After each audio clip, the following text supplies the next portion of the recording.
देश में एक कहानी बन गया है। एक बिल्कुल विपरीत परिस्थितियों में, बिल्कुल प्रतिकूल परिस्थितियों में वो सियासी तौर पर एक्टिव हुई और इसके बाद उनकी लोकप्रियता चरम पर है। हमारे यहाँ राजनीति में एक शब्द यूज़ किया जाता है जिसका नाम होता है ओरा। वो पहली ऐसी नेता है पश्चिम उत्तर प्रदेश में, खासकर महिला विंग में जिसकी हम बात करें, जिनका अपना एक ओरा बन गया है। और ओरा होना आज के दौर की राजनीति में बड़ी असंभव सी बात है। इनका नाम है इकरा हसन और ये चौधरी मनव्वर हसन दिवंगत, जो अनफॉर्चुनेट एक हादसे में हमें छोड़कर चले गए, उनकी बेटी हैं।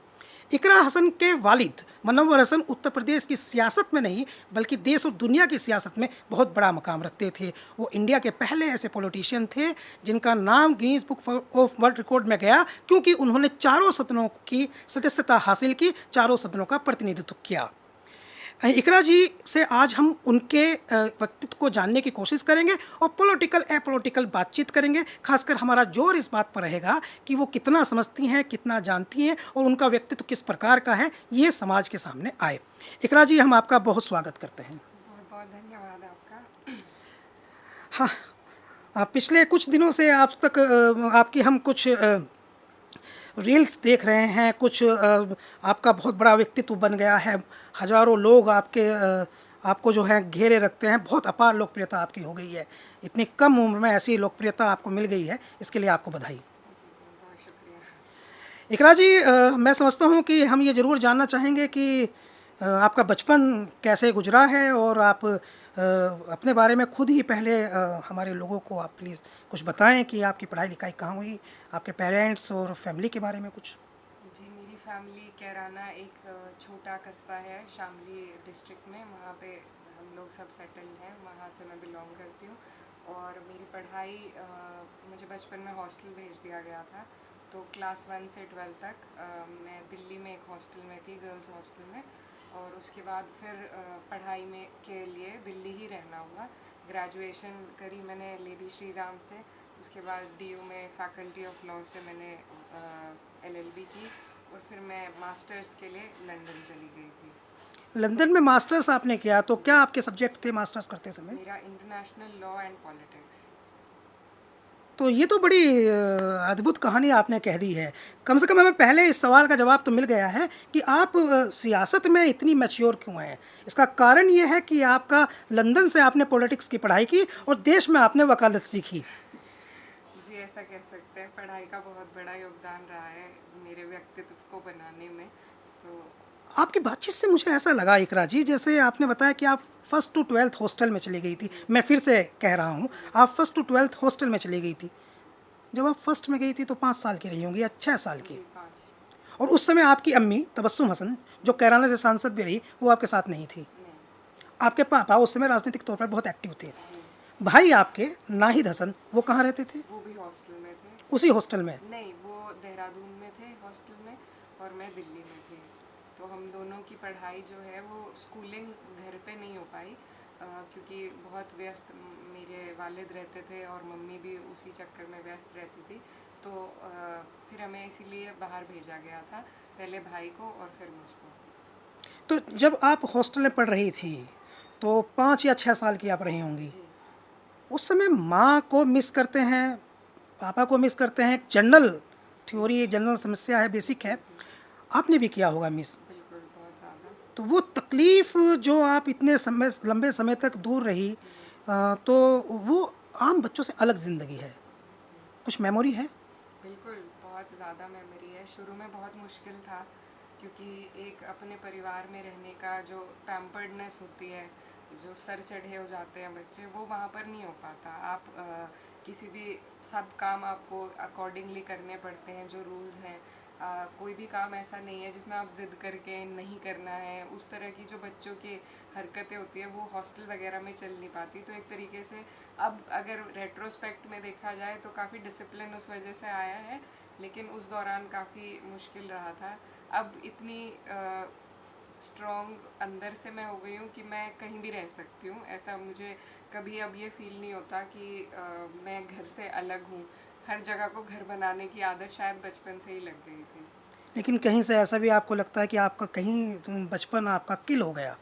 एक बचपन भी तो होता है ना, गलियों का, मोहल्लों का, जी परिवार का। बिल्कुल, उस तरह का नहीं था, लेकिन दूसरी तरह का था। अभी भी अगर अपने जो पढ़ाई के जितने भी दिन हैं उनमें सबसे ज़्यादा अगर मैं कुछ याद करती हूँ तो वो अपने हॉस्टल के दिनों को ही याद करती हूँ। ये हमसे भी बता सकती हैं कुछ? जी बिल्कुल, वहाँ पर फिर उसी तरह के दोस्त बन गए थे जो आज तक हैं मेरे दोस्त। तो उन्हीं से मिलना जुलना, वही उस दौरान हमारी फैमिली बन गई थी। तो और वो जो बॉन्ड उस टाइम बना था वो आज तक चल रहा है, और बहुत मतलब अनुभव ऐसे रहे जो हमने खुद सारी चीज़ें करना सीखा आपस में एक दूसरे की मदद करके। तो उससे जो जिस तरह की दोस्ती उससे उस दौरान बनी, वो अब बननी बड़ी मुश्किल है। तो सब कुछ बुरा नहीं था। एक तरह की ट्रेनिंग आप लेके आई समन्वय की, कोऑर्डिनेट करने आपने बचपन से सीख लिया। जी कह सकते हैं। इसका लाभ आपको अब मिलता दिखाई देता है। डायरेक्टली तो नहीं, पर हाँ सब चीज़ें बन जाती हैं, एक वो बना देती हैं आपके लिए रास्ता आसान करने की भूमिका। तो वही। लेडी श्री राम कॉलेज में आप पढ़ने चली गई उसके बाद में। तो लेडी श्री राम कॉलेज में जो लड़कियां पढ़ती हैं उनके बारे में जो है वो बहुत देश भर में ये कहा जाता है कि बहुत अल्ट्रा मॉडर्न होती हैं और बहुत हाईली एम्बिशियस होती हैं। तो एम्बिशन तो आपकी भी मुझे लगती है कि वो कहीं से दिखाई देती है, लेकिन वो जो तारतम्य है, वो जो संतुलन है, वहाँ पढ़ने वाली लड़कियाँ जो दुनिया भर में पूरी दुनिया में, कोई कैलिफोर्निया में है, कोई बोस्टन में है, कोई लंदन में है, और कोई कैनबरा में है, और आप कैराना में हैं। जी तो ये डिफरेंस कहीं से लगता नहीं कि हम मुझे कहाँ तुम यहाँ गांव कस्बा, और वो भी कैराना ऐसा कस्बा जिसको लेकर लोग जो हैं ये कहते हों कि यहाँ लड़कियों पर तमाम तरह की पाबंदियाँ, यहाँ इवन स्कूलों में लड़कियों की प्रतिशतता किसी दूसरे सिटी की तुलना में बेहद कम, खासकर उस कम्युनिटी में, मुस्लिम कम्युनिटी में साक्षरता का अनुपात बेहद कम, और उनमें भी लड़कियों में साक्षरता का अनुपात उससे भी कम। और आप इंग्लैंड पढ़ने चली गई और फिर कैराना लौट आई, यानी जाना था परवाज पर और आ गई ज़मीन पर। दोबारा ज़मीन से परवाज करेंगे ना, तो इसलिए वापस आना पड़ा। मैं आपका पहले सवाल का जवाब देना चाहूँगी, जो आप एलएसआर के लिए बता रहे थे कि वहाँ की लड़कियाँ बहुत अल्ट्रा मॉडर्न, तो वो किसी उसमें नेगेटिव कॉनोटेशन नहीं, नेगेटिव नहीं है वो। हाँ नहीं, वो ultra modern thought process. Yes, वही कह रहे हैं। हाँ, तो वहाँ पर वही कह रहे वहाँ पर जो पढ़ाई जिस तरीके की होती है, तो वहाँ पर हमारे यही सिखाया जाता है कि आप किसी से कम नहीं हैं। एक फेमिनिस्ट आइडियोलॉजी के तरफ ज़्यादा झुकाव है कॉलेज का हमारे। तो और फेमिनिज्म में यही सिखाया जाता है कि सब बराबर हैं, हमें कहीं भी अपने आप को किसी से कम नहीं मानना है। तो उस हिसाब से वो बहुत अच्छी वहाँ की भी जो ये सारी ही चीज़ों की इनकलकेशन रही, वो बहुत ज़बरदस्त रही, और बहुत वहाँ से सीखने को मिला पढ़ाई के लिए। जो रिसर्च की बेसिस थी वो वहीं से सीखी मैंने, और बहुत चीज़ें। तो एक बहुत अच्छा एक्सपोजर रहा उस कॉलेज में पढ़ने का, और वहीं से फिर आगे का रास्ता खुला। तो ये जो आपके अंदर दृढ़ता है और आपके अंदर की जो मजबूती है, जिसको पूरी दुनिया ने, खासकर चूँकि वो पूरी दुनिया में मशहूर हुई बात, और ख़ासकर हम उसको भारत में तो वो मीडिया हाइलाइट्स बना था कि आपकी मदर जो हैं तबस्सुम हसन जी, उनको पुलिस जो है वो तलाश रही थी, और भाई जो थे आपके उनको सलाखों के पीछे भेज दिया गया था। और ऐसी परिस्थिति में पूरे चुनाव को, आपके भाई के चुनाव को आपने उसको कमांड किया था। तो ये दृढ़ता, उस समय ये सवाल था कि ये बड़ी प्यारी सी छोटी सी बच्ची है, आम भाषा थी कि ये बड़ी प्यारी सी छोटी सी बच्ची है और ये कैसे ये सब संभाल पाएगी। तो ये कहीं से आपकी परवरिश और आपके हॉस्टल की दुनिया और आपके स्कूलिंग का ही ये इम्पैक्ट था। ऐसा कह सकते हैं, लेकिन ऐसी कोई तैयारी नहीं थी कि ऐसा कुछ हो जाएगा। हमें पता नहीं था कि ऐसा भी वक्त आएगा कि घर का कोई भी सदस्य बाहर नहीं होगा और मुझे ही कमान संभालनी पड़ेगी। लेकिन शायद तैयारी इसीलिए ऊपर वाला हमारी करा रहा था कि इतना सब हम झेल सकें, कर सकें, उसको निभा सकें जिम्मेदारी को। तो ये तो सब ऊपर लिखा हुआ था। मेरा कोई इरादा नहीं था कि मैं इस तरीके से राजनीति में एंट्री करूं, या राजनीति करने का कोई उस तरीके से इरादा नहीं था। हालांकि पॉलिटिक्स में इंटरेस्ट मुझे बचपन से रहा है, लेकिन एक एकेडमिक लेवल पे। तो एक्टिव पॉलिटिक्स का कोई खुद से इरादा नहीं था, लेकिन हालात ऐसे बनते गए, आज मैं यहाँ आपके साथ। आपने कहा पॉलिटिक्स से मेरा इंटरेस्ट है, भले ही अम्मी और अब्बू से आप दूर नहीं हो, लेकिन आपका इंटरेस्ट था। तो एलएसआर, जिसे आप लेडी श्री राम कॉलेज कहते हैं, तो एलएसआर में भी कोई आपकी एक्टिविटी थी, पॉलिटिकल एक्टिविटी? नहीं, बिल्कुल बहुत शाय नेचर की थी, तो हालांकि किताबें पढ़ना, जानकारी बटोरना, उस सब में दिलचस्पी थी, लेकिन वहाँ भी किसी तरह की ऐसी पार्टिसिपेशन, जैसे डीयू के इलेक्शंस बहुत फेमस हैं, उसमें तो हमारा कॉलेज पार्टिसिपेट नहीं करता था। लेकिन बाद में जब मैं फैकल्टी ऑफ लॉ में मेरा एडमिशन हुआ, तो वहाँ पर बहुत ज़्यादा डूसू इलेक्शंस का वो रहता है, एक टाइम होता है जब पढ़ाई भी साइड लाइन हो जाती है इलेक्शन की वजह से। लेकिन कुछ मेरी पार्टिसिपेशन पॉलिटिकल लेवल पे वहाँ पर नहीं थी बिल्कुल भी। हाँ, सब चीज़ें देखने की, जानने की और रिसर्च और पढ़ाई की, उस सब एरिया में थी। फोकस में मुझ पे जाए या मैं पार्टिसिपेट करूं, ऐसा नहीं था कॉलेज में। आप जब वहाँ पढ़ती थी जी तो जाहिर है आपके लड़कियाँ जो हैं साथ में पढ़ रही थी, अपनी दोस्त भी थी, फ्रेंड सर्किल भी था। जी वही बात जानते थे कि आप एक बड़े पॉलिटिशियन जिनका बड़ा दबदबा है उस समय, अगर मनव्वर हसन साहब किसी को फ़ोन कर देते थे तो पिंडलियाँ काँप जाती थी लोगों की।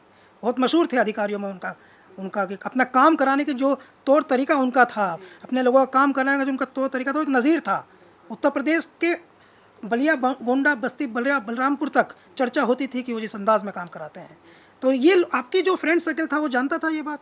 नहीं, कोई मेमोरी कुछ हो याद? नहीं ऐसा कभी मैंने मुझे ये ध्यान है कि कॉलेज तक भी मैंने कभी ऐसे बताया नहीं था कि मैं कुछ लोगों को, कुछ जो मेरे कॉलेज के कुछ फ्रेंड्स होते हैं और कुछ सर्कल में होते हैं, तो उन्हें तो बिल्कुल अंदाज़ा नहीं था। तो अब जब ये इलेक्शन 22 वाला हुआ और तब ये कवरेज इतना ज़्यादा हमारे चुनाव का हुआ, उसके बाद कई लोगों को पता लगा कि मैं एक पॉलिटिकल बैकग्राउंड से आती हूँ। वरना ऐसा कोई इस बारे में बात करने की कोई वो ही नहीं थी कभी भी कि मैं जताऊँ या बताऊँ कि ऐसे ऐसे मेरी फैमिली है, क्योंकि वहाँ पर ज़रूरत महसूस नहीं हुई कभी भी।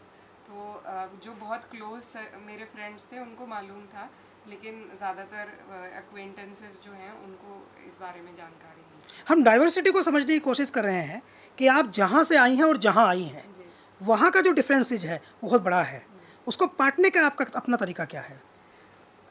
पाटने का तरीका मुझे नहीं पता, पर मुझे खुद महसूस होता है कि जिस तरीके से मैं सम्मिलित हो गई, शायद मेरे अलावा और कोई इस तरीके से अपना लेता या यहाँ पर अपने आप को बसा लेता, ऐसा पता नहीं हो पाता या नहीं। मुझे भी इस बात का अंदाज़ा नहीं कि ये कैसे हुआ, लेकिन क्योंकि अपने घर से, अपने इलाके से और यहाँ की जितनी भी गतिविधियाँ रहती थी, हालांकि मैं पीछे बैक डोर में रहती थी, लेकिन मुझे सब अवेयर थी आप? अवेयर रहती थी मैं हमेशा। खासकर जब मेरे वालिद साहब का इंतकाल हुआ, तो उसके बाद से मेरी वालदा जो थी वो पॉलिटिक्स में आई, तो उनके साथ साथ उनसे कई चीज़ों की जानकारी हो जाती थी। और काफ़ी जो घर पे डाइनिंग टेबल वो डिस्कशंस होते थे, वो पॉलिटिक्स के इर्द गिर्द होते थे और अपने समाज के इर्द गिर्द होते थे। तो कभी दूरी मुझे महसूस नहीं हुई, मुझे हमेशा पता रहता था क्या चल रहा है, कैसा है। बस मेरा पार्टिसिपेशन नहीं था। आप ये कह रही हैं कि राजनीति जो है वो आपका रक्त चरित्र है, जी। चूँकि वो शिराओं में इसलिए बहता हाँ, था कि मतलब वो कुछ लोग होते हैं पारिवारिक गुण है। जो बात जब चल रही होती है, कुछ ऐसे भी लोग होते हैं जो इंटरेस्ट नहीं, मेरे को इंटरेस्ट रहता था हमेशा। यस। अगर इस तरह की कोई बात चल रही है, तो हालांकि मेरी उसमें कोई योगदान नहीं था या मेरे होने से उस डिस्कशन में या ना होने से कोई फ़र्क नहीं पड़ता था, पर मेरे अंदर एक फिर भी आप जिज्ञासा जंप थी। करती थी? जी नहीं, मैं सुनती थी बैठ के। तो मेरे जो मामा वगैरह हैं, सब लोग जब डिस्कस करते थे, तो वहीं से मैं सोक इन करती थी, सब सुनती थी। तो ऐसा कभी नहीं हुआ कि मैं बोर हो गई इन डिस्कशन से और उठ के चली गई। तो वो एक नेचुरल इंटरेस्ट था। हाँ, इकरा, अगर हम समझना चाहते हैं आपके व्यक्तित्व को तो ये सवाल बड़ा महत्वपूर्ण हो जाता है कि आपके दादाजी चौधरी अख्तर हसन साहब, आपके पिताजी चौधरी मनव्वर हसन साहब, आपकी माताजी तबस्सुम हसन जी और आपके भाई नाहिद हसन, जी चारों की राजनीति का एक तरीका रहा है, जी बोल्ड। और आपका जो तरीका है वो है विनम्र, बिल्कुल विपरीत। आपके पूरे परिवार की राजनीति के उलट आपका तरीका है बिल्कुल विपरीत। जी आप जब बात करती हैं अपने लोगों का काम कराने के उद्देश्य से तो मिश्री सी घोल देती हैं, और जब वो बात करते हैं चारों तो ड्रम सा फोड़ देते हैं, बिल्कुल विपरीत स्थिति है। जी। तो ये कोई ये कैसे आपके व्यक्तित्व में ये बदलाव है? नहीं, देखिए, सबकी अपनी अपनी पर्सनालिटी होती है। मुझे नहीं लगता कि अगर मैं एक गुस्से वाला दिखावा करके काम कराना चाहूँगी तो कोई मेरा काम करेगा, या उस तरह का कोई आउटवर्ड परफॉर्मेंस दे के मैं कुछ करूँगी तो वो मुझे थोड़ा अपने हिसाब से अटपटा लगता है। लेकिन मेरे मेरे लिए मैं यही कर सकती हूँ कि मैं ईमानदारी से बात करूँ, जो फैक्ट है उसको ज़्यादा सामने रखूँ और कोशिश करूँ कि हमारे लोगों का कोई ना कोई काम हो जाए, तो वही कोशिश रहती है। बाकी उस तरह की चीज़ें मुझसे आती नहीं करनी ना। मुझे ऐसा लगता है कि मैं अपने वालिद साहब वाले कद पे अभी पहुंची हूँ कि मेरी बात से किसी पर इतना प्रभाव पड़े। हो सकता है आगे ऊपर वाले ने हमारी किस्मत में भी अगर उनका जैसा लिखा होगा तब शायद शैली बदल जाए। अभी मैं अपने आप को इस लायक नहीं समझती कि मैं किसी को उस तरीके से कह पाऊँ जैसे वो अपने, प्रभावशाली तरीके से। जी, जैसे वो अपने लोगों का काम कराते थे। कुछ कुछ जगहों पर हमने देखा है कि कुछ जगहों पर हमने देखा है कि ओके वेट, इसको ही पोज कर दो, पानी पी। स्टाइल की बात हो रही है तो बीइंग एडवोकेट फैक्ट्स की तरफ खुद ही ध्यान देगा। दूसरी आपने एक बात की कैनबरा से कैराना, कैनबरा को आपने अर्श कहा, कैराना को फर्श कहा। तो डॉक्टर बी आर अम्बेडकर अगर उतनी स्कूल पढ़ के वहीं रुक जाते तो वो कौम का क्या रखवाते। तो कैराना तो इसलिए आए कि वहाँ से हासिल किया गया तमाम इल्म और तमाम सलाहियतें अपनी ज़मीन को जरखेज़ बनाने को। अगर कैराना में ये काम नहीं करेंगी तो कैराना आगे किस तरह जाएगा। तो कैराना के लिए तो खुशकिस्मती है कि वहाँ से पढ़ने के बाद आएंगे उस सरजमीन। ये आपका वर्डिक है? नहीं, हम सोचते हैं, सभी लोग सोचते हैं, हमारा वर्डिक नहीं। नहीं नहीं ठीक है, पब्लिक नहीं ठीक है। हाँ। नहीं, मैं इसको एडमियर करता हूँ, मतलब सम्मान करता हूँ इस बात का। फिर तो वो है ना कि जो इंटेलेक्चुअल है बाहर चले जाते हैं। कितनी देर का हुआ था राकीब? ये 16 मिनट का हो गया शायद। हाँ ठीक है, कोई बात नहीं, अच्छा है। कितना और है? कितना और है? इतना टाइम लगेगा अभी। फ्लो टूट जाता है, थोड़ी प्रॉब्लम हो जाती है वैसे। अब दोबारा से एक बार आवाज़ चेक कर लियो, इसको ही पोज कर लियो। पहली बार हुआ ऐसा जब हमारी बैटरी डाउन हुई 5 मिनट में रहेगा। है। 5 मिनट में रहेगा। कम बैटरी है? अरे ठीक है, ठीक है भाई, 5 मिनट में। एक्शन।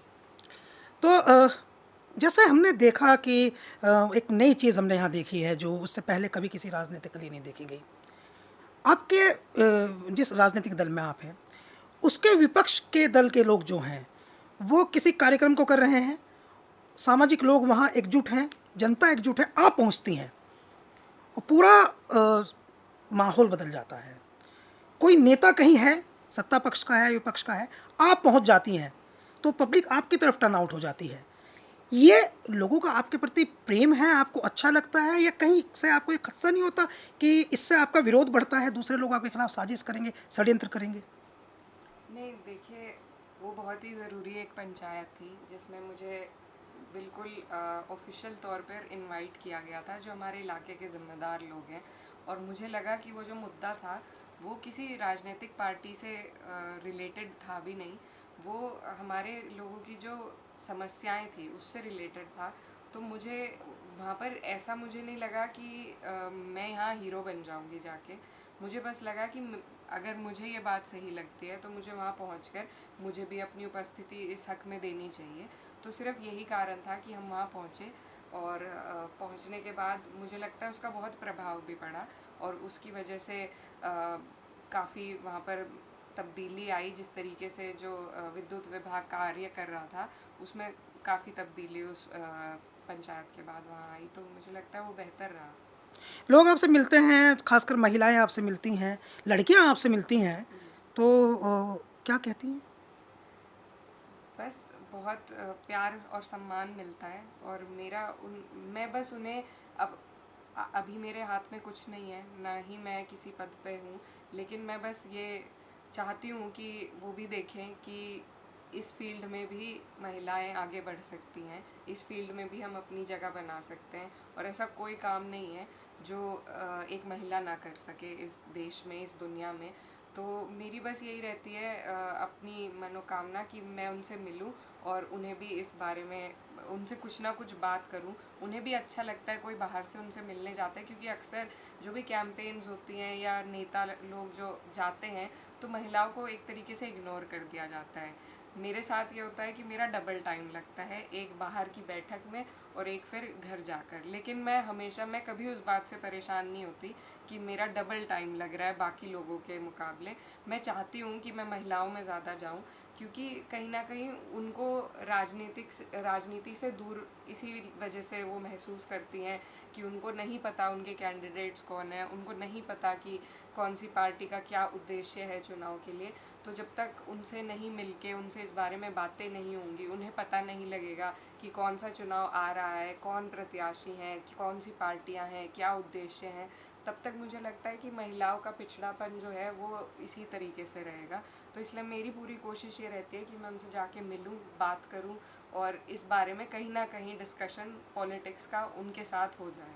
लड़कियां भी इस बारे में बात करती हैं कि सियासत को समझने की कोशिश करती जी, हैं? बिल्कुल। किस तरह से उनके सवाल होते हैं? जनरली आप कोई पर्टिकुलर सवाल पे बात करें तो क्या पूछती हैं? देखिए, सवाल उनके यही होते हैं, अपनी ज़रूरत के सवाल अक्सर होते जी। हैं। लेकिन कुछ लोग पूछते हैं कि कोई हमें कॉलेज की सुविधा नहीं है या ट्रांसपोर्टेशन की सुविधा नहीं है। तो ये मुझे बहुत अच्छा लगता है जब इस तरीके के सवाल, क्योंकि उन्हें पता है, उन्हें इतनी जागरूकता है कि वो ये वाले सवाल कर पाएँ। बाकी पेंशन से रिलेटेड सवाल होते हैं या कोई अक्सर बिजली के जो 11,000 वाली लाइन जाती है उससे, मतलब कोई ना कोई समस्या के ही होते हैं, लेकिन उससे वो समझते हैं कि उनका जो जनप्रतिनिधि है वो उनकी समस्या सॉल्व करेगा, उसी से वो पॉलिटिक्स में दिलचस्पी लेंगे। कहीं ना कहीं वो पार्टी से अटैच होंगे, एक किसी जनप्रतिनिधि से अटैच होंगी, तो वो सक्रिय तौर पर उनकी सोच पॉलिटिकल हो जाएगी। और जब तक सोच पॉलिटिकल नहीं होगी तब तक पॉलिटिक्स में रिफॉर्म लाना भी मुश्किल है। तो मुझे लगता है कि मिलने जुलने से ये काम हो सकता है। एक शामली का 2017 में एक खबर राष्ट्रीय और अंतर्राष्ट्रीय परिदृश्य पे बहुत नकारात्मक तरीके से सामने आई थी, जिसमें कुछ लड़कियों को स्कूल जाते समय सर नीचे करने की हिदायत दी गई थी। शामली के किसी गांव का था कि लड़कियां स्कूल जा रही हैं तो सर झुका के जाएं। तो ऐसे आप उसी कैराना लोकसभा की आप भावी सांसद के तौर पर लोग आपको कहने लगे हैं और उनको बहुत उम्मीदें हैं कि ये लड़की आएगी तो कोई क्रांति लाएगी, कोई इंकलाब लाएगी, खासकर लड़कियों के लिए कुछ बेटर फ्यूचर उनको देने की कोशिश करेंगी। चुनौतीपूर्ण तो होगा ही, कराइए कितना कैसे? देखिए, चुनौती सबसे बड़ी यही है कि कोई भी इस डायमेंशन का काम, इतने बड़े लेवल का काम, एक सरकार की सपोर्ट चाहिए रहती है उसमें। अभी क्योंकि दोनों ही स्तर पर सरकार विपक्ष भाजपा की है, तो उस हिसाब से मुश्किल ज़रूर रहेगा, लेकिन किसी ना किसी तरीके से हम लोग प्लानिंग करते ही रहते हैं। उम्मीद है कि ऊपर वाला हमारी प्लानिंग को कामयाब करे और कुछ ना कुछ इस तरह के इदारे की हम कोशिश कर रहे हैं कि लड़कियों के लिए जो बन जाए, जिसमें वो जाकर अब सुरक्षित महसूस करें और जो उनका हो, जहाँ वो ज़्यादा से ज़्यादा सीख सकें और आगे बढ़ने का काम कर सकें। तो ऐसी कोशिश है, इसमें थोड़ा टाइम ज़रूर लग सकता है, लेकिन हम लोग इस एंगल पर काम कर रहे हैं। इकरा एक बहुत ज़रूरी सवाल है। सड़क, पानी, बिजली पर तो सामान्य तौर पर बातें होती रहती हैं, लेकिन एक बहुत ज़रूरी सवाल है। आप जिस कैराने से आती हैं और जो आपका अस्तित्व रहा है, अस्तित्व शब्द का हम बहुत जोर देकर इस्तेमाल कर रहे हैं, उसमें धर्म से ऊपर जो है वो जाति होती है। वहाँ एक नारा चलता है, गुजर गुजर एक समान, हिंदू है मुसलमान। एक परिवार के लोग, चाहे हुकम सिंह हो, चाहे मनोहर सन हो, एक परिवार के लोग, कलशान खाप के लोग, चंदन चौहान उसी खाप से आते हैं, उसी से आप आते हैं, गोती बहन आपको बताते हैं। पूरे मतलब एक सोसाइटी है जिसमें जो है वो नफ़रत के लिए कोई जगह नहीं है। लेकिन अभी का जो एटमॉस्फेयर है उसमें नफ़रत का बोलबाला है, सियासत में नफ़रत का बोलबाला है, बंटवारे का बोलबाला है। बहुत चैलेंजिंग काम है ये। ऐसे हमने देखा ज़रूर है कि जब आप कहीं चुनाव के दौरान, आपके भाई के चुनाव के दौरान, पूरे गांव के गांव जो जाट कम्युनिटी के थे और जो हिंदू गुर्जर कम्युनिटी के थे उनमें भी, और ख़ासकर दूसरी हिंदूज़ कम्युनिटी के भी थे, उन्होंने कहा इकरा हमारी बेटी है, हम गोद ले रहे हैं। ये सब हुआ था। जी। तो फिर भी क्या ये जो नफ़रत की राजनीति है, इसका कोई सॉल्यूशन आपको दिखाई देता है? कोई इसको ख़त्म करने का कोई तरीका? प्रेम को कैसे पुनर्जीवित करने का कोई प्रयास? देखिए, 2013 में जो दंगे हुए थे उसके बाद जो इस इलाके का माहौल था, उसमें और आज के माहौल में ज़मीन आसमान का फ़र्क है। आज उस तरीके की नफ़रत नहीं है हमारे इलाके में, और इसका एक ही सल्यूशन है, भाईचारा बनाकर हम चलें। तो जिसमें ये जो कास्ट डायनामिक्स है ये बहुत अच्छा रोल प्ले करती है। कई कास्ट ऐसी हैं जो मुसलमानों में भी हैं और नॉन मुस्लिम्स में भी हैं, तो उसमें जो भाईचारा हम बना सकते हैं वो बनता दिख रहा है आजकल, और मुझे लगता है कि उससे कहीं ना कहीं आपस में एक प्यार बढ़ रहा है। तो बस कोशिश यही है कि कोई भी जो जनप्रतिनिधि है, अक्सर ये नफ़रत उनके द्वारा ही फैलाई जाती है। हमारी कोशिश ये रहती है, हमने ये सीखा है कि कोई जो जनप्रतिनिधि होता है, जो शासक होता है, उसका कोई धर्म नहीं होता, उसकी कोई जाति नहीं होती, उसके लिए सब जाति बराबर हैं, उसके लिए सब धर्म बराबर हैं। तो अगर ये चीज़ हम लोग जो इस फील्ड में अपने आप को आगे बढ़ाने की कोशिश कर रहे हैं, अगर हम सब इस सोच को अपना लें और सिर्फ नफ़रत इस ज़रिए फैलाने के बजाय हम ज़रूरी मुद्दों पे जो दोनों ही कम्युनिटीज़ के लिए फ़ायदेमंद हो, तो उससे ही हमारा समाज आगे बढ़ सकता है अगर हम ऐसे कामों पे ध्यान दें। और हमारे यहाँ एक गन्ना बेल्ट है, तो सबसे ज़्यादा जो मैं कहूँगी बदलाव आया है वो किसानों की वजह से आया है। ये जो 3 कानून कैराना में एक नारा था, यहाँ जिन्ना नहीं गन्ना चलेगा। बिल्कुल, तो ये पूरी गन्ना बेल्ट है, और जो वहाँ पर जो हमारे शुगर मिल हैं उनमें जितने भी किसान जाते हैं हमारे, तो वो हर धर्म के हैं, हर बिरादरी के हैं। तो उनकी जब समस्याएं होती हैं वो है कॉमन। हाँ, आपदा में वो अपने आप को एकजुट महसूस करते हैं। जैसे उनके जो गन्ने का भुगतान है वो सरकार करा ही नहीं रही है, हर पेमेंट के लिए हमें धरने देने पड़ते हैं, और उन धरनों का भी कोई ख़ास असर देखने को नहीं मिलता है। तो उन धरनों में जिस तरीके से हमने भाईचारे को बढ़ते देखा है, तो वो बहुत बड़ी बात है, और उसी से बहुत बड़ा बदलाव आया है, क्योंकि ज़्यादातर सब किसान वर्ग के लोग हैं, और वो सब अपनी समस्याओं को लेके जब एक जगह बैठते हैं, और जब उन्हें एक दूसरे का साथ चाहिए होता है उस धरने को चलाने के लिए, तो उससे एक जो मोमेंटम बनता है और जो भाईचारे की स्पिरिट पैदा होकर आसपास फैलती है, तो उसी वही एक वजह है कि यहाँ पर अब 2013 के बाद इतना बदलाव आ गया है। तो सबसे ज़्यादा श्रेय तो हमारे किसान भाइयों को, सबको जाता है कि उन्होंने अपनी आपस में जो एकता पर्सनल इंटरेस्ट जो हो गया है, जो एकता उन्होंने बनाई है, वो हमें हर सोसाइटी के उसमें देखने को मिली। किसानी ने नफरत को तोड़ने का काम किया है बकौल आपके। कुछ एक और मेरा पर्सनल सवाल आपसे है कि जैसे आप सियासत कर रही हैं और अब आपका ये प्रोफेशन सा हो गया है, तो आपके कुछ पर्सनल इंटरेस्ट नहीं है, हॉबीज़, और सामान्य तौर पर जो आम लड़के लड़कियों के यूथ के शौक़ होते हैं, तो कुछ आपका भी कुछ स्पेशल है, कुछ हिडन टैलेंट? नहीं, टैलेंट तो कोई नहीं है, और अब पर्सनल इंटरेस्ट जो हैं उनको भी परस्यू करने का टाइम नहीं है, लेकिन मुझे पिक्चरें देखना बहुत पसंद है। और आपका पसंदीदा एक्ट्रेस या एक्टर? एक्टर तो शाहरुख खान, और एक्ट्रेस तो आपने नहीं ओडी बुक कराया है जवान के लिए? आजकल बहुत चल रहा है। वो फुर्सत ही नहीं है अभी, तो जब कभी मौका लगेगा या वो उस पर आ जाएंगी ऑनलाइन तो तब देखेंगे। वैसे यही एक, या फिर किताबें पढ़ लेते हैं। जी, आपकी पसंदीदा किताब?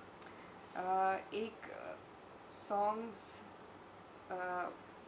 Letters I wrote to my mother, letters I wrote to my mother, अम्मी के नाम से वो किताब है, तो वो मेरी फेवरेट किताब है। इसलिए आप अपनी अम्मी की बहुत नज़दीकी हैं।